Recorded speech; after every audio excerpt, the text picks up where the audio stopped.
Anak ni Coach Baldwin may matinding sinabi patungkol sa kanyang ama. Habang hindi pa natatapos ang investigasyon sa pagkamatay ni Narine Baterbonia at Divine Adili, isang matinding akusasyon ang ngayon ay nanggagaling mismo sa sariling pamilya ni Coach Tab Baldwin. Lumalala ang kontrobersyang bumabalot sa pagkamatay ng dating Ateneo players na si Narine Baterbonia at Divine Adili.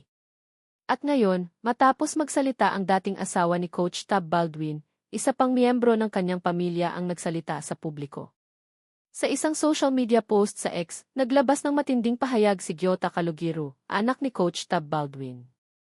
Direkta niyang tinukoy si Ateneo Men's Basketball Team Manager Christopher O. Epok Kimpo.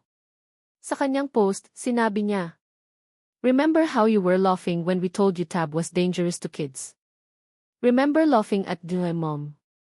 Remember putting him inside the Ateneo dorms and us begging you to take him out? Now you have 2 funerals to explain." Agad itong naging viral. Dahil hindi lamang ito simpleng komento. Isa itong seryosong aligasyon na direktang nag-ugnay sa mga naunang babala na sinasabing ibinigay ng pamilya ni Baldwin noong mga nakaraang taon. Matatanda ang ilang oras bago ito, nagsalita rin ang dating asawa ni Baldwin na si Epi Baldwin. Ayon sa kanya, noon pang 2020 ay paulit-ulit na umano niyang binabalaan ang Ateneo tungkol sa kanyang mga concerns. Sa kanyang video statement, sinabi niyang, "I repeatedly told the Ateneo University that children are not safe around him." Dagdag pa niya, umalis umano siya kasama ang kanilang mga anak dahil sa mga alalahanin sa kaligtasan. Inangkin din niya na hiniling niyang alisin si Baldwin sa campus, ngunit hindi umano ito pinakinggan. Gayunpaman, mahalagang tandaan ang isang bagay. Sa kasalukuyan, ang mga ito ay mga alegasyon pa lamang. Wala pang inilalabas na opisyal na dokumento, desisyon ng korte, o findings mula sa mga otoridad na nagpapatunay sa mga paratang na ito. Wala ring pampublikong tugon sa ngayon sina Coach Tab Baldwin, Christopher Kimpo, o Ateneo University kaugnay sa pinakahuling mga akusasyon.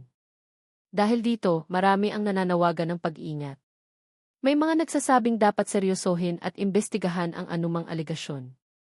Ngunit mayroon ding nagpapaalala na hindi dapat ituring na katotohanan ang anumang paratang hanggat hindi ito napapatunayan sa pamamagitan ng ebidensya at tamang proseso. Samantala, nagpapatuloy pa rin ang magkakahiwalay na imbestigasyon ng DOJ, NBI, CHED, at iba pang ahensya kaugnay ng pagkamatay ni Narine at Divine sa Aurora.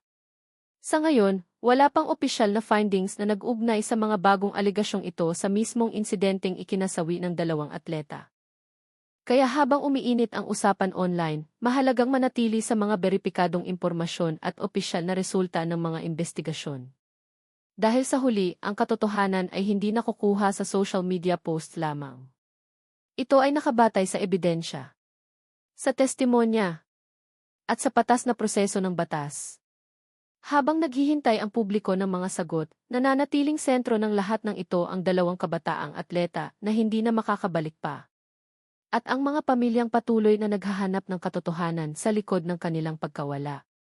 Sa tingin mo, paano dapat harapin ang mga seryosong aligasyon na lumalabas habang may nagpapatuloy pang investigasyon? Comment investigate all kung naniniwala kang lahat ng aligasyon ay dapat masuri. Comment evidence first kung sa tingin mo dapat nakabatay lamang sa napatunayang ebidensya ang anumang konklusyon. Like, share, at follow para sa verified at balanced updates tungkol sa kasong ito.